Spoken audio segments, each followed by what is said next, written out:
আমার নাম রোহন, আর আমি একটা সরকারি ব্যাংকে চাকরি করি। আমার বিয়ে ২ বছর আগেই হয়ে গেছিল। আমার বউ রূপালী খুবই সুন্দরী আর আকর্ষণীয়, যে এখন মা হতে চলেছে। এই মুহূর্তটা আমাদের জীবনের খুবই সুখের একটা সময়। রূপালীর ৬ মাস চলছিল, আর আমরা দুজন যে আসতে চলেছে তাকে নিয়ে খুব উৎসাহিত ছিলাম। এই সময় এমন একটা ঘটনা ঘটল, যা আমাদের জীবনকে কিছুটা বদলে দেয়। আমার চাকরিতে ট্রান্সফারের অর্ডার এসে গেছিল, আর আমাকে অন্য শহরে ট্রান্সফার করা হয়েছিল। এই ঘটনা আমাকে একটা নতুন চ্যালেঞ্জে ফেলে দিল। রূপালীর স্বাস্থ্য আর দেখাশোনা আমার প্রথম প্রায়োরিটি ছিল। তাই আমার অনুভব হলো যে এই সময় ওকে একা ছাড়া উচিত হবে না, কেননা গর্ভাবস্থায় সব সময় দেখভাল আর সমর্থনের প্রয়োজন। এই সমস্যার সমাধান খোঁজার জন্য আমি রূপালীর বাবা মাকে ডাকলাম, আর তাদেরকে পুরো ঘটনা ডিটেলসে বোঝালাম। তাদেরকে বললাম যে আমার ট্রান্সফার অন্য শহরে হয়েছে, যেখানে এই মুহূর্তে আমি রূপালীর দেখভাল ঠিকভাবে করতে পারবো না। আমি তাদেরকে অনুরোধ করলাম যে রূপালীকে আপনারা আপনাদের সাথে নিয়ে যান, যাতে ও বাবার বাড়িতে নিজের মায়ের সঙ্গে সুরক্ষিত আর আরামে থাকতে পারে। রূপালীর বাবা মা আমার অবস্থার কথা বুঝতে পারলেন, আর তাড়াতাড়ি করে রাজি হয়ে রূপালীকে নিজেদের বাড়িতে নিয়ে যাওয়ার সিদ্ধান্ত নিলেন, যাতে গর্ভাবস্থার এই গুরুত্বপূর্ণ সময়ে ও নিশ্চিন্ত থাকতে পারে।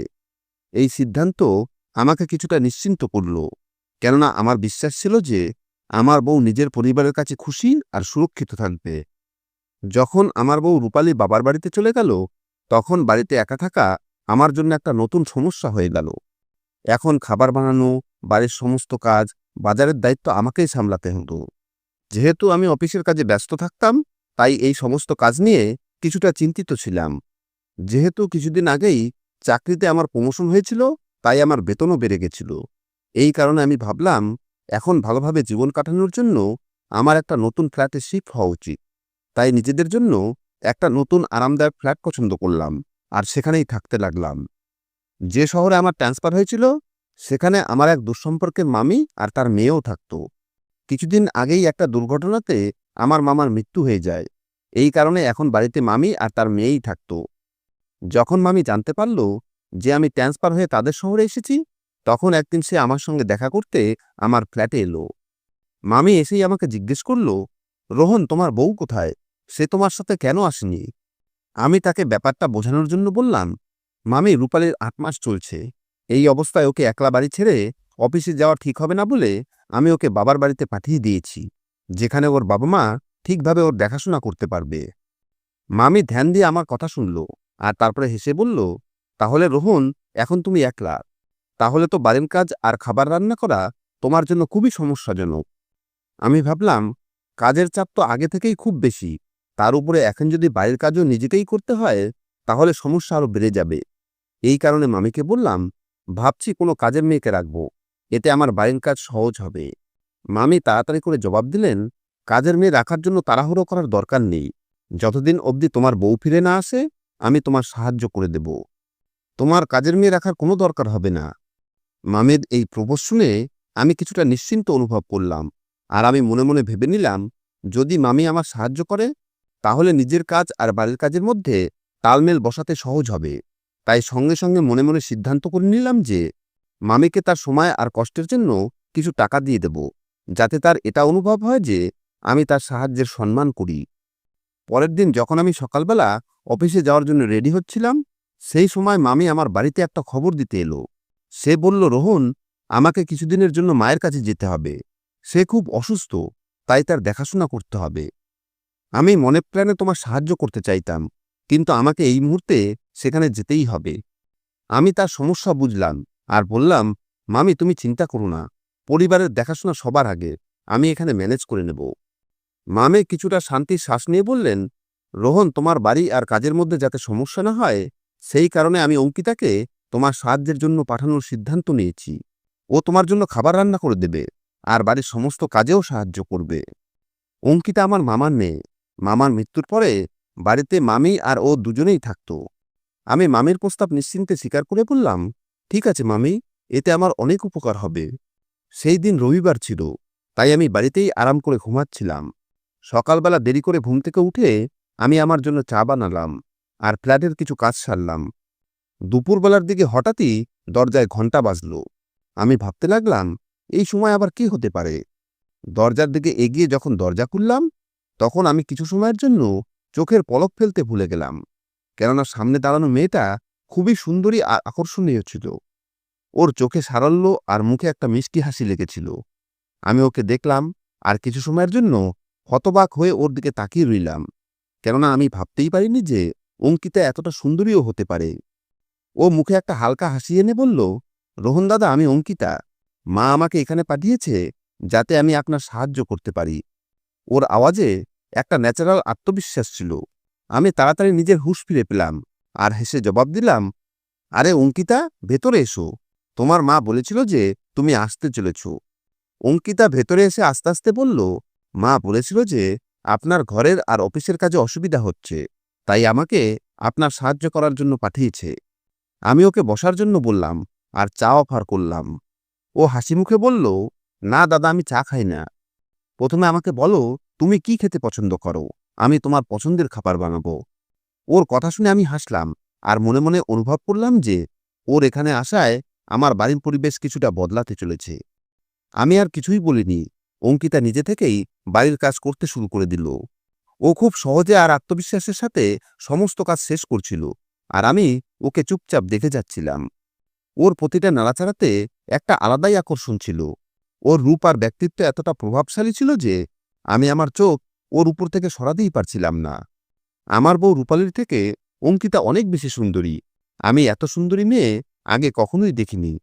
ওর খেয়ালই বারবার আমার মাথায় আসছিল, আর আমি ভাবতে লাগলাম, এত সুন্দরী মেয়ে হয়েও ওকে এখানে আমার কাজ করতে হচ্ছে। আমার এই জিনিসটার উপরে রাগ হচ্ছিল যে মামি অঙ্কিতাকে কিভাবে এই ধরনের কাজ করার জন্য পাঠাতে পারে। অঙ্কিতা হালকা আর ছোট কাপড় পরেছিল, যেটা হয়তো বাড়িতে কাজ করার জন্য সঠিক ছিল, কিন্তু আমার মনে এই খেয়াল হলো যে কখনো কি কোনো মা নিজের মেয়েকে এই রকম কাপড় পরতে দিতে পারে। এছাড়াও আমি ভাবতে লাগলাম যে অঙ্কিতার বয়স তো বিয়ের মতো হয়ে গেছে, কিন্তু মামি এখনো ওর বিয়ে কেন দেয়নি? এই সমস্ত প্রশ্ন আমার মনে বারবার উঠছিল। তাই শেষ পর্যন্ত আমি ওকে সোজাসুজি জিজ্ঞেস করার সিদ্ধান্ত নিলাম। অঙ্কিতা যখন ঘরের মধ্যে কাজ করছিল, তখন আমি ধীর গলায় জিজ্ঞেস করলাম, অঙ্কিতা, তুমি এখন অব্দি বিয়ে করনি কেন? ও কিছুটা থেমে আমার দিকে দেখল, আর ওর মুখের উপরে একটা হালকা উদাস ভাব ফুটে উঠল। এরপরে ও বলল, রোহন দাদা, বাবার মৃত্যুর পরে মায়ের উপরে বাড়ির সমস্ত দায়িত্ব এসে যায়। তাকে একা সমস্ত কিছু সামলাতে হয়। এই পরিস্থিতিতে আমার বিয়ের ব্যাপারে চিন্তা করার মতো সময় আর অবস্থা কোনোটাই মায়ের ছিল না। ওর গলায় একটা গভীর কষ্ট ছিল, যেটা শুনে আমার অনুভব হলো যে অঙ্কিতাদের জীবন কতটা অসুবিধার মধ্যে কেটেছে। আমি ওকে বুঝিয়ে বললাম, এটা সত্যি যে মামি একলা অনেক কিছু সামলেছে, কিন্তু অঙ্কিতা, তুমি এত বুদ্ধিমান আর সুন্দরী, তোমার জন্য কোনো ভালো সম্বন্ধ সহজেই পেতে পারত। তোমার ভবিষ্যতের ব্যাপারেও মামির চিন্তা করা উচিত ছিল। অঙ্কিতা হালকা হাসল আর জবাব দিল, মা আমার বিয়ের ব্যাপারে অবশ্যই চিন্তাভাবনা করেছে, কিন্তু এখন অবধি এরকম কাউকে পাওয়া যায়নি যাকে মা আর আমি দুজনেই স্বীকার করতে পারি। ওর কথা শুনে আমি ওর জ্ঞান বুদ্ধি সম্পর্কে আরও বেশি করে বুঝতে পারলাম। আমি অনুভব করলাম যে অঙ্কিতা শুধু সুন্দরীই ছিল না, বরং নিজের পরিবারের প্রতি খুব দায়িত্বশীল ছিল। এখন অঙ্কিতা প্রতিদিন আমার বাড়িতে আসতে লাগলো। শুরুর দিকে ও নিজের কাজ নিয়েই ব্যস্ত থাকত, আর নিজের দায়িত্ব খুব সততা আর হৃদয় দিয়ে পূরণ করত। কিন্তু কিছুদিন পরে আমি অনুভব করলাম যে অঙ্কিতার ব্যবহার ধীরে ধীরে বদলাতে শুরু করেছে। ও নিজের কাজ খুব ধ্যান দিয়ে করত, সমস্ত ছোটখাটো ব্যাপারেও খেয়াল রাখত, আর আমার জন্য সমস্ত জিনিস একদম পারফেক্ট বানানোর চেষ্টা করত। একদিন যখন আমরা কথা বলছিলাম, হঠাৎ করেই ও আমার বউয়ের ব্যাপারে জিজ্ঞেস করতে শুরু করে দিল। ও আমার বউয়ের ব্যবহার, পছন্দ অপছন্দ আর আমাদের সম্পর্কের ব্যাপারে জানতে চাইল। ওর আমার বউয়ের ব্যাপারে সবকিছু জানতে চাওয়ার আগ্রহ দেখে আমি কিছুটা অবাক ছিলাম, কিন্তু তারপরেও আমি ওকে সবকিছু বলে দিলাম। আমি ভাবলাম হয়তো ও সামান্য জিজ্ঞাসার জন্য জিজ্ঞেস করছে, কিন্তু যখন আমি ওকে বললাম যে আমার বউ কয়েক মাস অব্দি আসবে না, তখন ওর মধ্যে একটা আনন্দ আর খুশির প্রতিক্রিয়া দেখা গেল। ওর এই খুশি আমাকে কিছুটা হতবাক করে দিয়েছিল। আমি ভাবলাম হয়তো এটা সামান্য প্রতিক্রিয়া হতে পারে, কিন্তু ধীরে ধীরে ওর ব্যবহার খুব বেশি অদ্ভুত লাগতে লাগলো। এখন অঙ্কিতা আমার জন্য প্রতিদিন আলাদা আলাদা প্রকারের সুস্বাদু খাবার বানাতে লাগলো। ও প্রতিবার নতুন কিছু বানানোর চেষ্টা করত, আর এটা অবশ্যই নিশ্চিত করত যে সেটা আমার পছন্দের হবে। শুরুতে আমি ভাবলাম এটাই ওর কাজ, আর ও এই জিনিসটা দায়িত্বের সাথে পূরণ করছে। কিন্তু তারপরে আমি দেখলাম এটা শুধু খাবার বানানোতেই সীমাবদ্ধ ছিল না, বরং ও আমার পছন্দের ড্রেস পরতেও শুরু করে দিয়েছিল। এসব দেখে আমার অদ্ভুত লাগতে শুরু করলে একদিন আমি ওকে বললাম, অঙ্কিতা, তোমাকে যে কাজ করার জন্য বলা হয়েছে ব্যাস সেটাই করো, বেশি কিছু করার দরকার নেই। কিন্তু আমার কথার কোনো প্রভাব ওর উপরে পড়ল না।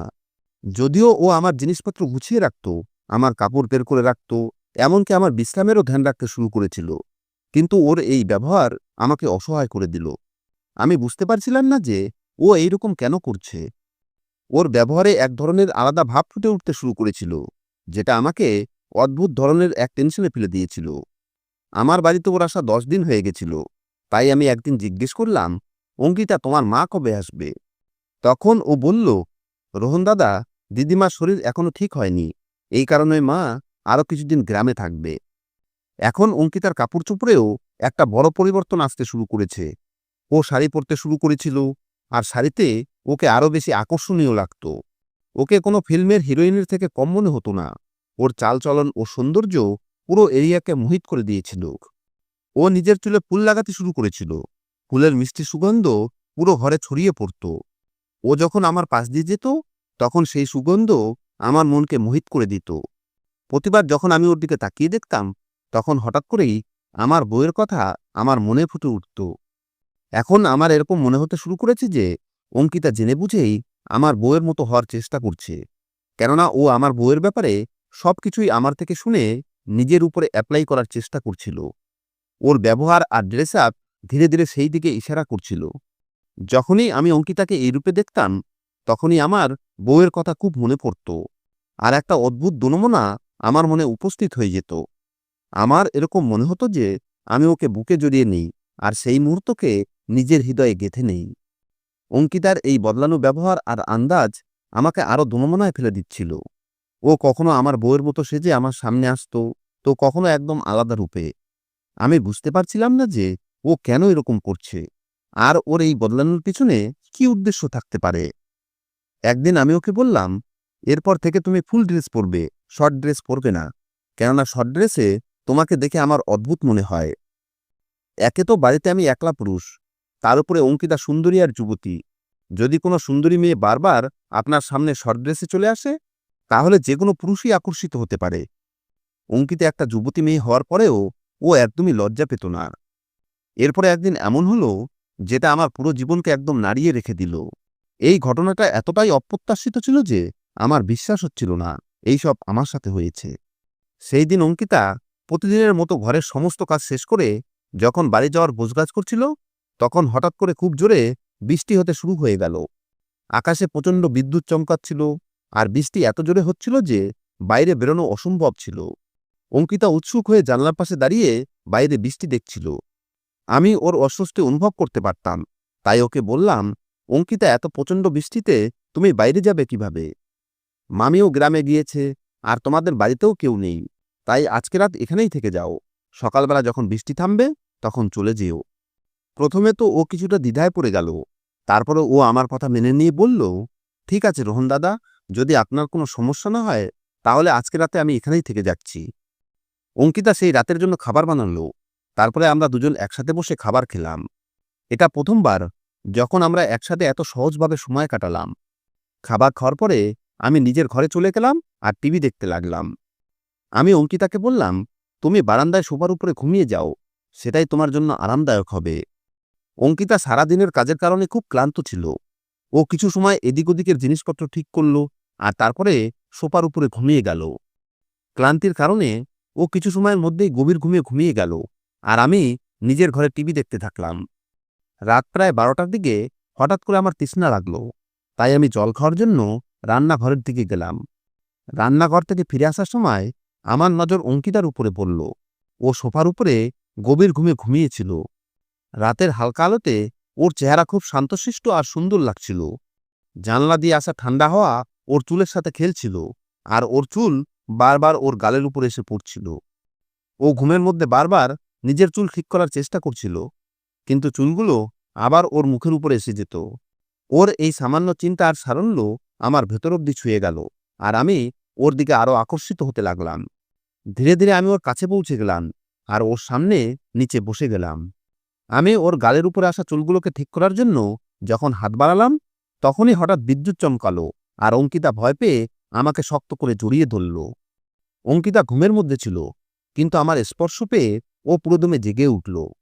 ওর এই স্পর্শ আমার খুব ভালো লাগছিল, আর আমিও ওকে বুকে জড়িয়ে নিলাম। ও আরও বেশি করে আমার সঙ্গে চিপকে গেল, আর আমরা একে অপরকে বুকে জড়িয়ে নিজেদের ভুলতে শুরু করে দিলাম। কিছু সময় পরে বৃষ্টি থেমে গেল, আর আমরা একে অপরের কোলেই ঘুমিয়ে গেলাম। পরের সকালে যখন আমার চোখ খুলল, তখন আমি বুঝতে পারছিলাম না যে এই অবস্থায় আমার কি করা উচিত। আমি তাড়াতাড়ি করে অঙ্কিতাকে আমার কাছ থেকে সরিয়ে দিলাম আর নিজের ঘরে চলে এলাম। আমার চোখে আমার বউয়ের মুখ ভেসে উঠছিল। যদি ও এইসব কিছু জেনে যায়, তাহলে নিশ্চিত ও আমাকে ডিভোর্স দিয়ে দেবে। তাই আমি আমার হবু বাচ্চাকে হারানোর ভয় পাচ্ছিলাম। আমি বারবার ভাবছিলাম, যদি আমার পরিবারের লোকেরা এসব জেনে যায়, তাহলে তারা আমার ব্যাপারে কি ভাববে? তাদের চোখে আমার কি সম্মান থাকবে? এই চিন্তা আমার মাথা ভারী করে দিয়েছিল। আমি চিন্তায় পড়ে গেছিলাম, আর আমার মনে একটা অদ্ভুত ধরনের বোঝা অনুভব হচ্ছিল। তখনই হঠাৎ আমার ঘরের দরজা খুলল, আর আমি দেখলাম অঙ্কিতা ভিতরে আসছে। ও স্নান করে নিয়েছিল, আর ওর মুখের উপরে একটা হালকা লাজুক ভাব আর গম্ভীর্য ছিল। ও ধীরে করে মাথা নিচু করল আর বলল, রোহন, রাতের বেলা যা কিছু হয়েছে সেটা আমি কখনোই ভুলতে পারবো না। ওর এই কথা শুনে আমি হতবাক হয়ে গেলাম। আমার মনে একটা অপরাধবোধ জেগে উঠল, আর আমি তাড়াতাড়ি করে বললাম, অঙ্কিতা, আমাকে ক্ষমা করে দাও। আমার দ্বারা যে ভুল হয়েছে। অঙ্কিতা আমার কথা সেখানেই থামিয়ে দিল আর বলল, থামো রোহন, তোমার ক্ষমা চাওয়ার কোনো দরকার নেই। ভুল তোমার নয়, আমার ছিল। কথা শুনে আমি হতবাক হয়ে গেলাম। অঙ্কিতা নিজের কথা এগিয়ে নিয়ে বলল, যেদিন থেকে আমি তোমার বাড়িতে এসেছি, আমি দেখেছি যে তুমি আমাকে কখনোই খারাপ নজরে দেখোনি। তোমার এই জিনিসটাই আমার সবচেয়ে বেশি পছন্দ এসেছিল। ও আরও বলল, তুমি আমাকে শর্ট ড্রেস পরতে নিষেধ করে ফুল ড্রেস পরার জন্য বলেছিলে। যদিও এই কথাটা আমার মায়ের বলা উচিত ছিল, কিন্তু তুমি বলেছিলে। তোমার এই ব্যবহার বলে যে তুমি কত ভালো আর সৎ মানুষ। অঙ্কিতা কিছুটা থেমে তারপরে আবার বলল, রোহন, আমি তোমার সাথে এক ঘরেই ছিলাম। আমি তোমার দুঃসম্পর্কের মামাতো বোন। তারপরেও তুমি কখনোই আমার সুযোগ উঠানোর চেষ্টা করনি। কিন্তু আমি তোমার বউয়ের ভাগ্য দেখে জ্বলতে শুরু করেছিলাম। ওর এই কথা শুনে আমি চমকে উঠেছিলাম। ও গভীর শ্বাস নিয়ে আরও বলল, তোমার বউয়ের ভাগ্য দেখে আমার জ্বলন অনুভব হচ্ছিল, কেননা সে তোমার মতো সৎ আর বুদ্ধিমান স্বামী পেয়েছে। এই কারণে আমি তোমার বউয়ের ব্যাপারে সবকিছু জানার চেষ্টা করতাম, আর ওর মতো হওয়ার চেষ্টা করতাম। অঙ্কিতা আরও বলল, আমি শাড়ি পরতে শুরু করেছিলাম, খোপায় ফুল লাগালাম। এই সব কিছু আমি তোমাকে আকর্ষিত করার জন্য করেছিলাম। কিন্তু তারপরেও তুমি আমার দিকে ধ্যান দাওনি। তুমি সবসময় নিজের সীমার মধ্যেই থাকতে। ও আরও বলল, সত্যি বলছি রোহন, আমি আজ অব্দি তোমার মতো সৎ মানুষ কখনোই দেখিনি। তুমি আমাকে এটা শিখিয়েছ যে ভালো মানুষ তারাই হয় যারা সমস্ত পরিস্থিতিতে নিজের চরিত্র ঠিক রাখতে পারে। ওর চেহারাতে হালকা হাসি আর ওর চোখে সততা ছিল। ওর সমস্ত কথা শোনার পরে আমি নিশ্চুপ হয়ে গেলাম। ওর কথায় আমার মনে অনেক ভাবনা জাগিয়ে দিয়েছিল। আমার মন আর মস্তিষ্কে একটা জিনিস স্পষ্ট ছিল যে এই সব কিছু শেষ হওয়া উচিত। তাই কিছু সময় পরে আমি ধীর গলায় বললাম, অঙ্কিতা, আমাকে ক্ষমা করে দাও। যা কিছু হয়েছে সেটা আমার ভুল ছিল। কিন্তু এখন আমি চাই তুমি এই সব কিছু ভুলে নিজের লাইফে এগিয়ে যাও। তোমার সাহায্যের জন্য যত টাকা চাও আমি দিতে রাজি আছি, কিন্তু কাল থেকে তুমি আমার বাড়িতে আর এসো না। আমার এই কথা শুনে অঙ্কিতা নিজের মাথা তুলে আমার দিকে দেখল। ওর চোখে কোনো রাগ বা ক্ষোভ ছিল না। শান্ত স্বরে ও জবাব দিল, রোহন, আমার টাকার দরকার নেই। যা কিছু হয়েছে সেটা আমাদের মধ্যেই থাকবে। আমি এই ব্যাপারে তোমার বউকে কখনোই কিছু বলবো না। আমি তোমার সংসার নষ্ট হতে দেব না। যা কিছু হয়েছে তার জন্য আমিও ততটাই দায়ী যতটা তুমি। তাই এই সব এখানেই শেষ হওয়া উচিত। তুমি নিশ্চিন্তে থাকো রোহন। এটা বলে অঙ্কিতা উঠল আর ধীরে ধীরে নিজের বাড়িতে চলে গেল। আমি ওকে যেতে দেখতে থেকে গেলাম। সেই দিনের পরে ও আমার বাড়িতে আসা বন্ধ করে দিল। এভাবেই কিছুদিন কেটে গেল। তারপরে একদিন হঠাৎ করে আমার কাছে ফোন এলো। ফোন তুলতেই আমার বউ আনন্দের সাথে বলল, রোহন, তুমি বাবা হয়ে গেছো। এই খবর শুনে আমার চোখ খুশিতে ভরে উঠেছিল। আমি সেই মুহূর্তে নিজের সমস্ত দুঃখ আর অপরাধবোধ ভুলে গেলাম। কয়েকদিন পর আমার বউ বাড়িতে এসে গেল। এখন আমি আমার বউ আর ছেলের সাথে একটা শান্তির জীবন কাটাতে শুরু করেছি। একদিন আমি বাড়ির কাজে ব্যস্ত ছিলাম। তখনই হঠাৎ দরজায় ঘণ্টা বাজল। আমি ভাবলাম হয়তো কোনো ডেলিভারি বয় বা প্রতিবেশী, কিন্তু দরজা খুলে দেখলাম দরজার বাইরে একটা গিফট রাখা আছে। আমি কিছুটা অবাক হয়ে চতুর্দিকে তাকালাম, কিন্তু সেখানে কাউকেই দেখতে পেলাম না। তাই আমি সেই গিফট উঠিয়ে বাড়ির ভেতরে নিয়ে এলাম। এটা খুব সুন্দর করে প্যাক করা ছিল। উৎসুক হয়ে আমি ধীরে ধীরে গিফটটা খুলতে শুরু করলাম। গিফটের ভেতরে ছোট বাচ্চার জন্য অনেকগুলো জিনিস রাখা ছিল। ছোট কাপড়, খেলনা আর একটা ফুলের তোড়া। ফুলের তোড়া দেখেই আমার হৃদয় ধুকধুক করে উঠল। আর আমি খুব তাড়াতাড়ি বুঝে গেলাম যে এই গিফট অঙ্কিতা পাঠিয়েছে। তখনই আমার হৌ এসে আমাকে জিজ্ঞেস করল, এই গিফট কে দিয়েছে? আমি ওকে কিছুই বলিনি। ব্যাস গিফটের মধ্যে রাখা জিনিসপত্র গভীরভাবে দেখতে থাকলাম। তখনই আমার নজর গিফটের উপরে রাখা একটা চিঠির উপরে পড়ল। ও আমার ছেলের জন্য শুভকামনা লিখেছিল, কিন্তু চিঠির উপরে কারো নাম ছিল না। আমি আমার বউকে বললাম, মনে হয় কেউ আমাদের ছেলের জন্য এই উপহার রেখে গেছে, হয়তো কোনো পরিচিত হবে। আমার বউ এটাকে সামান্য ব্যাপার ভেবে মাথা নাড়িয়ে দিল, আর ও কিছু বলতে যাচ্ছিল। তখনই আমাদের বাচ্চা কান্না করতে লাগলো। রূপালী সঙ্গে সঙ্গে বাচ্চার কাছে দৌড়ে গেল আর এই সব কিছু ভুলে গেল। সেই দিনের পরে অঙ্কিতাকে আমি কখনোই দেখতে পাইনি। ও যে প্রতিজ্ঞা করেছিল সেটা সম্পূর্ণরূপে পূরণ করেছিল। ও আমার জীবন থেকে এমনভাবে চলে গেছিল যেন আমার জীবনে কখনো আসেইনি। আমরা স্বামী স্ত্রী নিজের ছেলের সাথে এখন খুব শান্তির জীবন কাটাচ্ছি। অঙ্কিতার গিফট আর সেই চিঠি আমার জন্য এমন একটা স্মৃতি হয়েছিল, যেটা আমাকে সবসময় মনে করাতো যে সঠিক নির্ণয় আর ত্যাগেই সম্পর্ককে সুন্দরভাবে টিকিয়ে রাখা যায়। বন্ধুরা, যদি এই গল্পটা তোমাদের পছন্দ হয় তাহলে কমেন্ট করে অবশ্যই জানাবে। ধন্যবাদ।